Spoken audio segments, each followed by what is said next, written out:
भगवान शंकर के पूर्ण रूप काल भैरव एक बार सुमेरु पर्वत पर बैठे हुए ब्रह्मा जी के पास जाकर देवताओं ने उनसे अविनाशी तत्व बताने का अनुरोध किया। शिव जी की माया से मोहित ब्रह्मा जी उस तत्व को न जानते हुए भी इस प्रकार कहने लगे, मैं ही इस संसार को उत्पन्न करने वाला स्वयंभू अजन्मा एकमात्र ईश्वर अनादि भक्ति ब्रह्म घोर निरंजन आत्मा हूँ। मैं ही प्रवृत्ति और निवृत्ति का मूलाधार सर्वलीन पूर्ण ब्रह्म हूँ। ब्रह्मा जी ऐसा कि पर मुनि मंडली में विद्यमान विष्णु जी ने उन्हें समझाते हुए कहा कि मेरी आज्ञा से तो तुम सृष्टि के रचयिता बने हो, मेरा अनादर करके तुम अपने प्रभुत्व की बात कैसे कर रहे हो। इस प्रकार ब्रह्मा और विष्णु अपना अपना प्रभुत्व स्थापित करने लगे और अपने पक्ष के समर्थन में शास्त्र वाक्य उद्धृत करने लगे। अंततः वेदों से पूछने का निर्णय हुआ तो स्वरूप धारण करके आए चारों वेदों ने क्रमशः अपना मत इस प्रकार प्रकट किया।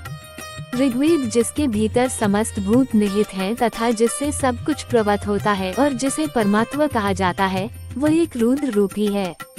यजुर्वेद जिसके द्वारा हम वेद भी प्रमाणित होते हैं तथा जो ईश्वर के संपूर्ण यज्ञों तथा योगों से भजन किया जाता है, सबका दृष्टा वह एक शिव ही है। सामवेद जो समस्त संसारी जनों को भरमाता है, जिसे योगी जन ढूंढते हैं और जिसकी भांति से सारा संसार प्रकाशित होता है, वे एक त्रयंबक शिव जी ही हैं। अथर्ववेद जिसकी भक्ति से साक्षात्कार होता है और जो सब या सुख दुख अतीत अनादि ब्रह्म है, वे केवल एक शंकर जी ही हैं।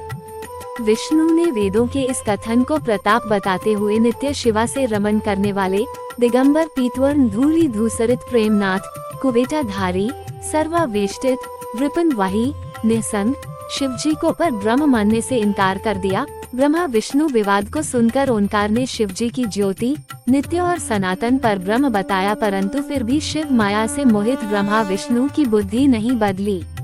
उस समय उन दोनों के मध्य आदि अंत रहित एक ऐसी विशाल ज्योति प्रकट हुई कि उससे ब्रह्मा का पंचम सिर जलने लगा। इतने में त्रिशूलधारी नील लोहित शिव वहां प्रकट हुए तो अज्ञानतावश ब्रह्मा उन्हें अपना पुत्र समझकर अपनी शरण में आने को कहने लगे।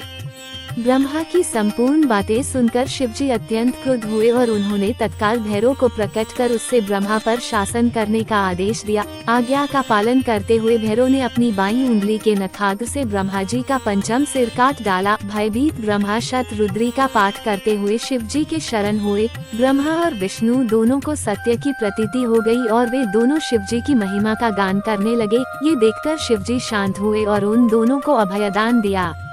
इसके उपरांत शिवजी ने उसके भीषण होने के कारण भैरव और काल को भी भयभीत करने वाला होने के कारण काल भैरव तथा भक्तों के पापों को तत्काल नष्ट करने वाला होने के कारण पाप भक्षक नाम देकर उसे काशीपुरी का अधिपति बना दिया। फिर कहा कि भैरव तुम इन ब्रह्मा विष्णु को मानते हुए ब्रह्मा के कपाल को धारण करके इसी के आश्रय से भिक्षावृत्ति करते हुए वाराणसी में चले जाओ। वहाँ उस नगरी के प्रभाव से तुम ब्रह्म हत्या के पाप से मुक्त हो जाओगे।